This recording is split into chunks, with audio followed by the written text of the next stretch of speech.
शहर के पुराने हिस्से में गाये लगे मकानों के बीच एक 2 मंजिला जर्जर घर खड़ा था।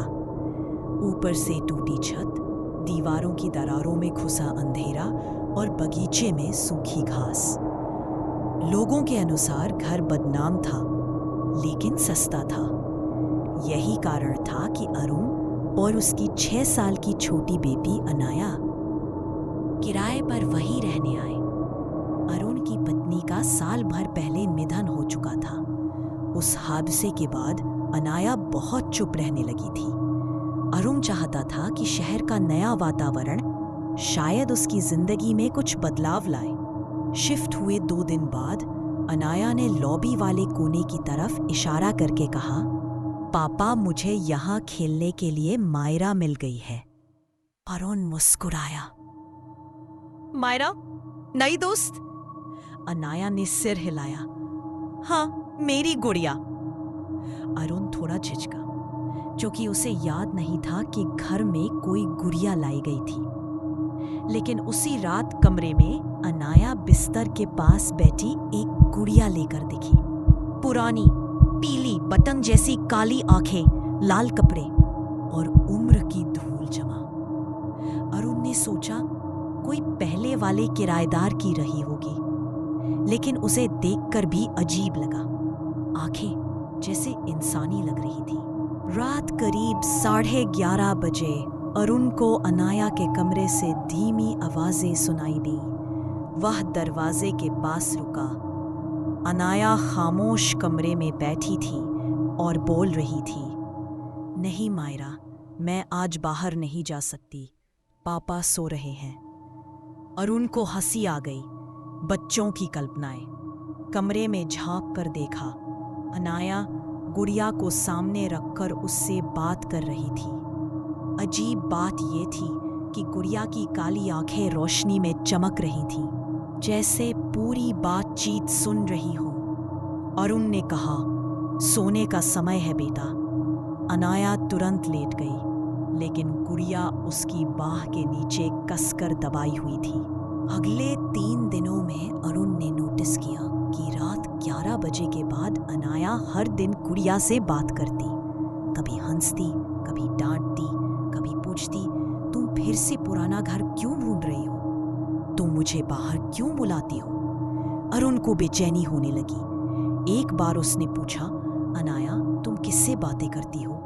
तुम जानती हो कि गुड़िया बात नहीं करती। अनाया मुस्कुराई, पापा, गुड़िया बहुत अच्छी है, वो बस आपके सामने नहीं बोलती। अरुण के शरीर में सिहरन दौड़ गई। उस रात जैसे ही उसने अनाया का कमरा बंद किया, उसे फुसफुसाकर हंसने की आवाज सुनाई दी। 2 आवाजें, एक बच्चे की और दूसरी किसी महिला जैसी।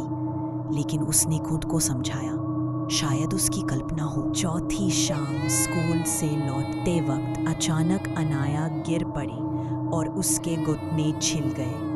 अरुण उसे रोते हुए घर लाया, दवा लगाई। लेकिन रात में अनाया ने कहा, पापा, मत बांधो पट्टी, मायरा कह रही है कि घाव खुद भर जाएगा। अरुण नाराज हुआ, ऐसी बेवकूफ़ी मत करो, कोई गुड़िया घाव ठीक नहीं करती। अनाया गुस्से में चिल्लाई, मायरा असली है, वो तुम्हें पसंद नहीं करती क्योंकि तुम मुझे उससे दूर करते हो। अरुण हैरान था। उसकी बेटी कभी इतनी उग्र नहीं हुई थी। उसी रात उसने पहली बार अनाया के कमरे का दरवाजा बाहर से बंद कर दिया, ताकि वह गुड़िया से बातचीत न करे। लेकिन आधी रात को घर की सारी लाइट्स अपने आप जल गईं। अनाया का दरवाजा अपने आप खुला और वह कमरे के बाहर खड़ी थी। उसकी आंखें खाली थीं, हाथ में वही गुड़िया, और चेहरा उतना मासूम नहीं लग रहा था। अनाया बोली, मायरा कहती है कि उसे बाहर खेलना है, तुम उसे क्यों रोकते हो?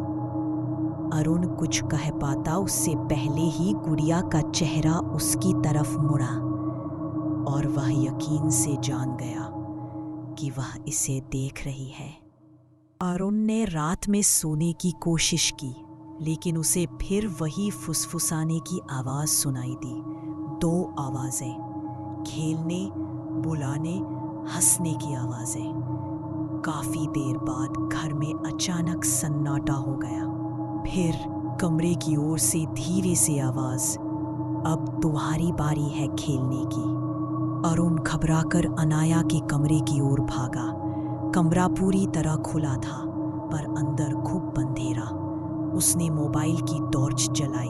अनाया बिस्तर पर बैठी थी, लेकिन उसके बगल वाली जगह पर किसी की छाया थी। खिड़की से हवा अंदर आई, पर्दे उड़ गए और गुड़िया के होठों में हल्की सी हरकत हुई, जैसे उसने फुसफुसाकर कहा हो, अब चलो। अरुण ने जोर से चीखते हुए गुड़िया को उठाया और नीचे आकर चूल्हे में आग जलाई। गुड़िया जैसे ही आग के पास आई, अनाया ऊपर से जोर जोर से चिल्लाने लगी, नहीं, मत जलाओ, मायरा मर जाएगी। अरुण ने पूरी ताकत से गुड़िया आग में फेंक दी। लकड़ी में पड़ी तो मानो कोई धातु जल रही हो, लेकिन उस गुड़िया की चीखें इंसानी थी। पूरे घर में कांच टूटने की आवाजें गूंज उठी और फिर सब शांत। गुड़िया जल चुकी थी। अनाया बेहोश हो गई। अरुण ने उसे बिस्तर पर लिटाया। एक पल को लगा कि सब खत्म हो गया है, लेकिन आधी रात के करीब अरुण की नींद फिर टूटी। उसने देखा कि अनाया खिड़की के बाहर अंधेरे में किसी से बात कर रही है। वह डरते हुए बोला, अनाया। अनाया ने धीरे से कहा, मायरा मर नहीं सकती पापा। अरुण का दिल रुक गया। उसका घर इस दुनिया में नहीं है।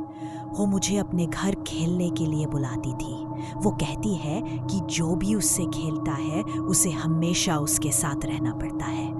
अरुण के पैरों तले जमीन खिसक गई। तभी नीचे से लॉबी की तरफ धीरे धीरे पायल की आवाज आई, जैसे कोई चलकर सीढ़ियां चढ़ रहा हो। अनाया मुस्कुराई। वह वापस आ गई है पापा। अब मेरी नहीं, तुम्हारी बारी है खेलने की। अरुण दौड़कर अनाया को गोद में उठाकर घर से बाहर निकलने लगा, लेकिन जैसे ही वह दरवाजे तक पहुंचा, बाहर भारी हवा के साथ दरवाजा खुद ब खुद बंद हो गया। घर के भीतर फुसफुसाहट गूंज उठी, अब तुम्हारी बारी है खेलने की। उस रात पूरे मोहल्ले में एक चीख गूंजी और फिर वही भयानक सन्नाटा। अगले दिन लोगों ने देखा, घर का दरवाजा खुला था, अंदर फर्नीचर बिखरा, दीवारों पर खरोचे, लेकिन अरुण गायब। अनाया अकेली बैठी थी, शांत, गोद में वही गुड़िया, अब नए जैसे लाल कपड़े, काली चमकती आंखें। पड़ोस की औरत ने पूछा, पापा कहाँ है बेटा? अनाया ने धीमी मुस्कान के साथ कहा, पापा मायरा के साथ खेलने गए हैं, जल्द वापस आएंगे। गुड़िया के होठ हल्के से हिले। किसी ने फुसफुसाकर कहा, अब अगले खिलाड़ी की बारी है। और शाम होते ही उस घर में फिर वही खेल शुरू हुआ।